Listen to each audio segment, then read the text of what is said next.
I'm going to give just quick, I know we don't have a ton of time, but I want to just give some context and give you guys a quick summary on my background. So I grew up in the Northeast in a very secular home, good home, but for those of you that might be from the Northeast, I mean, faith is really kind of an afterthought, especially when it comes to business. And so I grew up in, like I said, a good home, and I was a pretty good kid.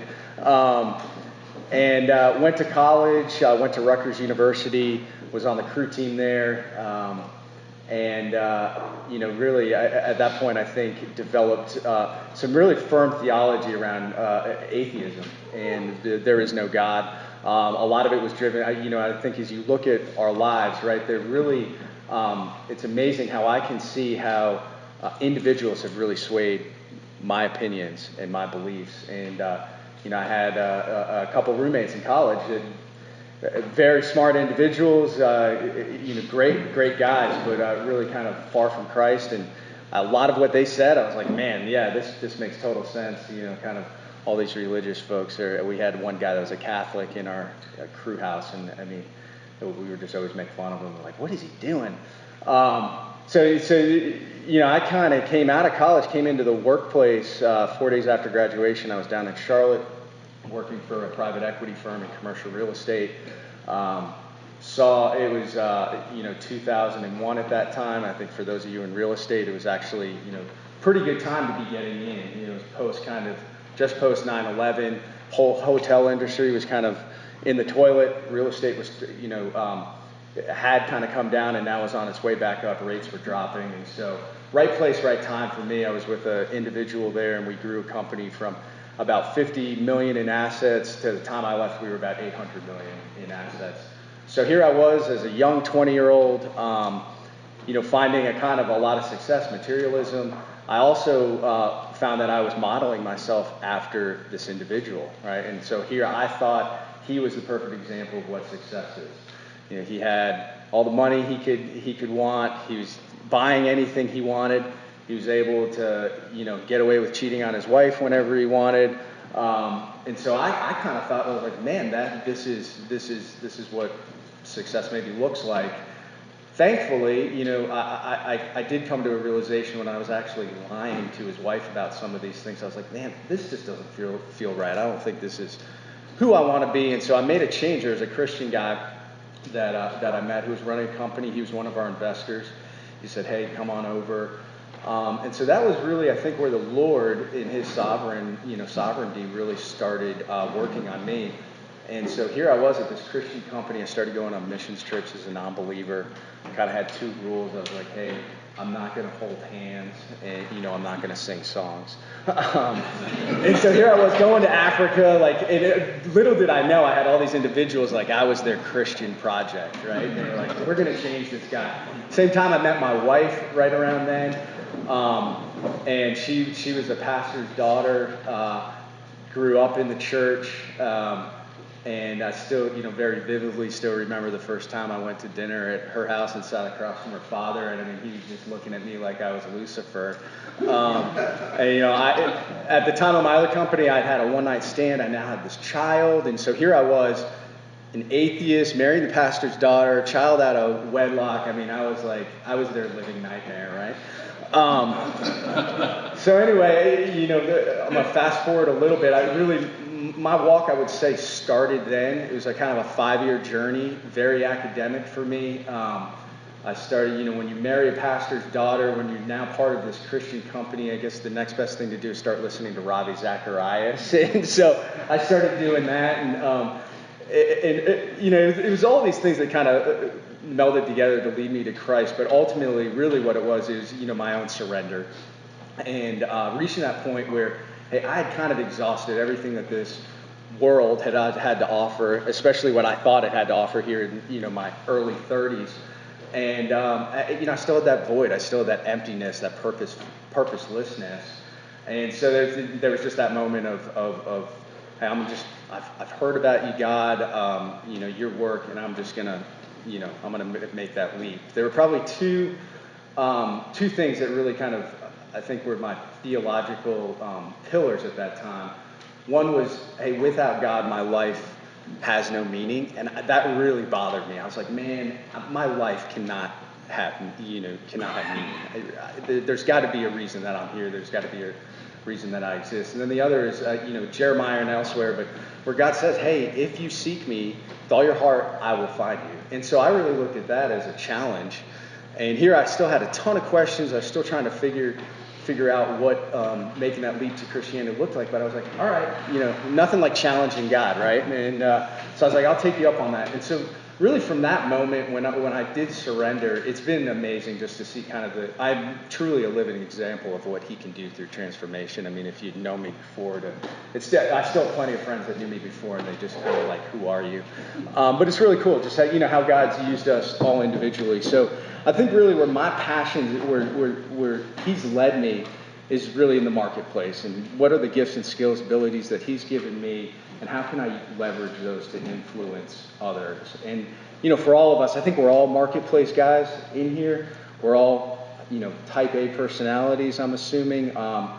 And I just look, if we can really first start with Christ, I mean, we just have such an opportunity in this marketplace to transform lives and advance the kingdom. So anyway, that long story, that leads me into marketplace matters. And so one thing is, we've all heard of the Great Commission, right? I think a lot of us would tend to just read over it. As a new believer, and I was going through the Bible for the first time, I would always key in on those places where it's like Jesus speaking to us. And I was like, those are kind of the trump cards, right? I'm like, all right, well, everything else is God infused, or maybe, but I'm like, this is Christ speaking to us. And so the Great Commission, as I've just meditated more and more on this, and Jesus came and said, I've been given all authority on heaven and earth. Go forward then, make disciples, baptizing the nations in the Father, the Son, and the Holy Spirit. And behold, I will be with you till the end of age. And so I think commanded you, right? Like some powerful statements here of just, this isn't an option. This is God kind of, I look at it almost like this is Jesus' last personal recorded message to his disciples. I mean, this was basically his mic drop of like, all right, I'm out. You guys go forward and make disciples. And remember that I'm going to be with you always till the end of age. And I think so often we forget that. We forget the power of Jesus.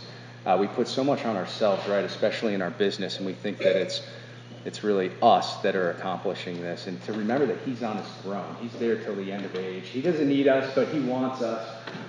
So anyway, I just encourage you. I've loved kind of continually going back to the Great Commission. This was just I love that. Maybe some of you know Rich Mullins. This isn't really the best worship song, but I love this quote. Faith without works is like a song you can't sing. It's about as useless as a screen door on a submarine. And so again, as a new follower of Christ, and knowing that at this point, hey, I don't want to live this segregated or compartmentalized life. Like, I have this faith. God has entrusted me with it. He's told me to go forward and make disciples. I spend 40% of my time at work. We spend 30% of our time sleeping. So I don't think Jesus was saying, hey, go forward and make disciples with that other 20% of your time, right? And like, the marketplace is such a key component to that. But too often I would meet other now believers or followers, we're all rowing in the same direction supposedly, but I would see their businesses are operating completely different of what they profess their personal life to be about. And so, this isn't to say that, hey, works is what gets you into heaven. That's not the point. I mean, it's really a two-part, and it's not even works itself. It's really, my font got messed up. Anyway, new age, modern font. But it's really about obedience and action, right? And so I love this. Outcomes are inconsequential to obedience. And so that's really where it starts for me. Are we being obedient? Where do we find our identity? I think, Pete, you were saying, like, when you wake up in the morning, are you kind of putting on Jesus? Are you getting up in the morning and saying, man, I am pumped, I'm going forward, I feel like God is with me and in control? Or are you kind of going, I'm going to go to my business, I got a couple of things I'm going to knock out, I'm kind of in control, I'll handle it. And so for me, it really starts at obedience. And it's not about works. It's just about action and knowing that if we are obedient, it's inconsequential kind of what the outcome's in. God is in control. And so this is another quote, and this is really for me kind of around obviously purpose and grace. And I think too often when we're making it about works, we take advantage of God's grace. So and as we get into grace, I mean, we sit here and we say He's given us a holy calling. We need to go forward. We need to be disciples. We need to follow that. And too often I think we fall back on, oh, God's graceful. I can screw up this time. It's all going to be good. And really, He's done this according to His purpose. He's given us a purpose, His free will. If we start with Him, if we're obedient to Him, it's His will that's gonna guide us. And so I think that's probably the toughest question as a business owner is like, hey, where is God's will in this? And I think as any Christian, we're saying, hey, where am I going to find, what's God's will? I'm always envious of those individuals that can sit there and say, hey, God spoke to me audibly, or I'm always looking for that road sign, right? I haven't found it yet. But what I really have found is where I come back to like His purpose over my life is it starts in my identity. And as if my identity every day is rooted in Him, if it's not what I do that defines me, but who I am in Him, and then what I do is a byproduct of that, if I can rest there, and I'm by no means perfect, I love like your triangles that I still want to get your approval to use, but really from a place of success to surrender. Like so often as a business guy, I'm focused on that success, right? And I'm dwelling there, and too often I'm not surrendering. And I think for us, we're human. Like we're going to go through this constant cycle of success to surrender. But the more we can really focus on surrender, I think the more we discern God's will over our life. And as I look at, I'm a guy that struggles with approval. Am I meeting up to people's standards? And when I'm focused on success, that's where I found my most anxiety, right? If I'm in that success category, my anxiety's just boosting. But when I'm in that surrender place, that's where I find shalom. I mean, that's where I'm at my greatest peace. And those moments, I cherish those moments when I can find those moments that, man, this is complete surrender. God is in control. It's His will over my life. So I think as I look at like discerning His will, that way I can trust the desires, the opportunities He puts in front of me, the decisions I make in my business. If I'm starting with my identity rooted in Him, I can trust those.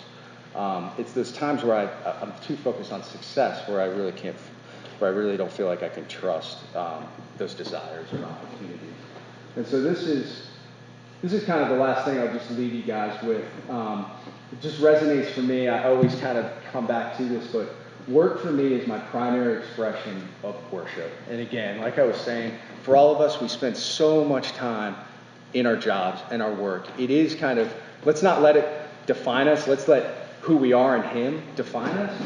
But recognize that, man, our work can be our primary expression of worship. We can come every day and work can be worship. We can wake up every morning just pumped to be in His service. And then work is also our primary mode of mission. I mean, we can use our companies as a mission field, right? And we can go and we can advance the kingdom, I think, more greatly than ever before. I mean, the more and more I talk to folks, the more and more it resonates that, man, yes, my company really can be a vehicle of mission. So anyway, thank you. Hopefully that was a little encouraging.